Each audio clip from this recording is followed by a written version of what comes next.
Hey folks, just wanted to make this video showing you the method I plan to use to put a Flexstone panel on the ceiling of my bathroom. I bought this at Lowe's. It's kind of a white color I chose with a marble finish. You can get this at Home Depot, Menards too. I've got the 60 by 60 by 80 kit because I want to put it on the walls and the ceiling of the bathroom.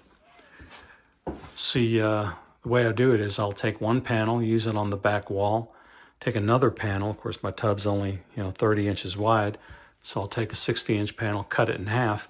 Then I use half the panel on this wall, the other half panel on that wall, and that'll leave me a whole other panel to do the ceiling, which I can then cut it in half, and I'll still have half a panel left over.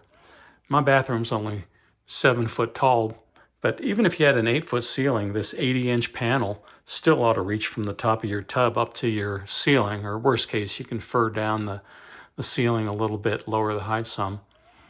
So what I was concerned about was when pasting this stuff on the ceiling, I didn't know if it would hold in place very well until that construction adhesive cured. I was worried it might start to fall or sag. So I came up with this method to make sure that it didn't. I put this 2x4 cleat, screwed it into the wall. It's about 4 inches down from the ceiling. And I went around and also I drew this line, this about 3/8 of an inch, you see, from the down from the ceiling, because the panel is about 1/4 inch thick, and then that adhesive is supposed to be right about 1/8 of an inch thick when it's pushed into place and compressed. So that's where the bottom of the panel should be, is where that line is.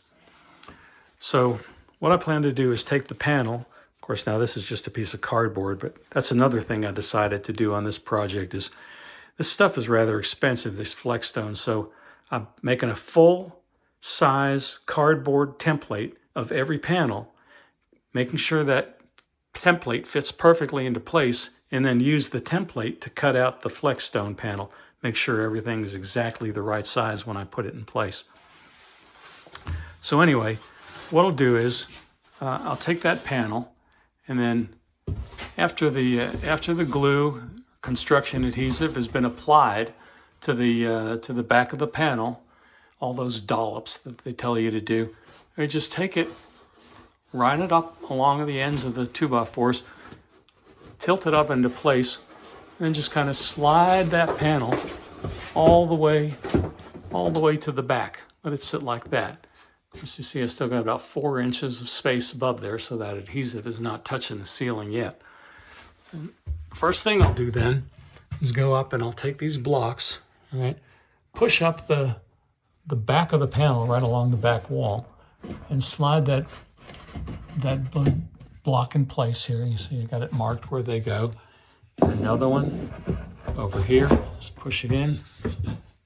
Third one, all right, just like that. At this point, that adhesive is starting to touch the ceiling, but it's still not exactly there. All right.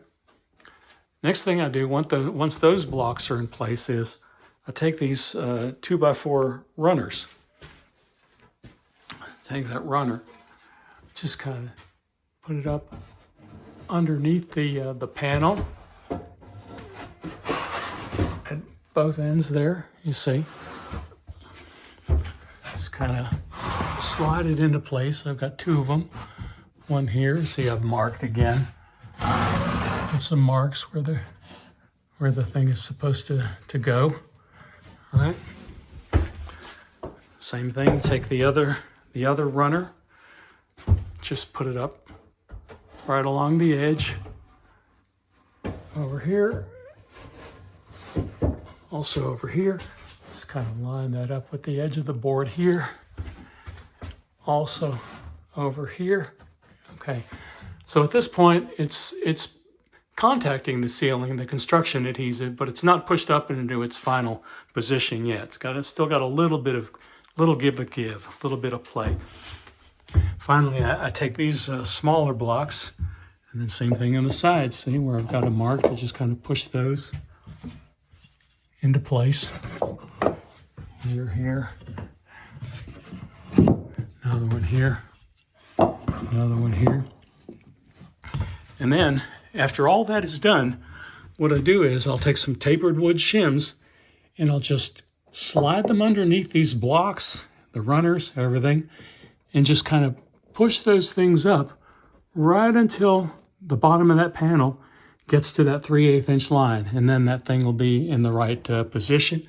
Give me a nice flat ceiling, give me a nice flat line here that I can put my wall panels against so my wall panels aren't wavy like at the top.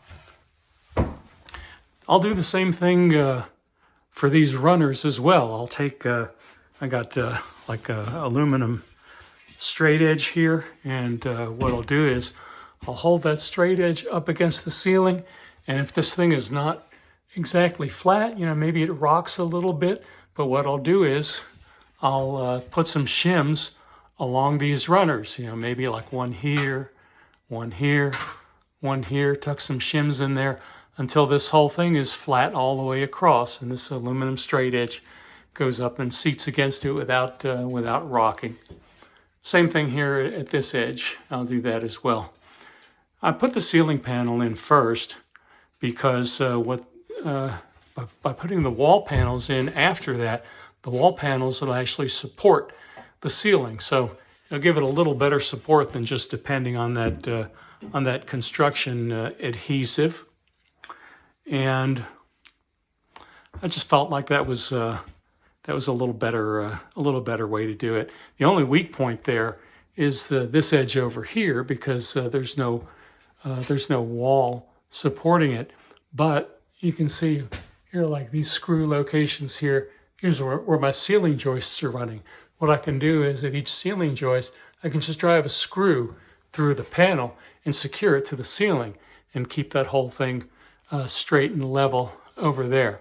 And it'll be fine because the trim that I'm using to run, which will run up the wall here, across here, and then down the other wall over here.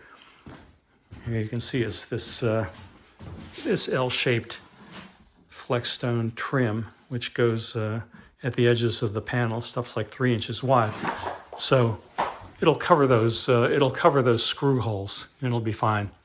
So anyway, I was just a little more comfortable planning to do it this way instead of just depending on that adhesive to hold up until it's set.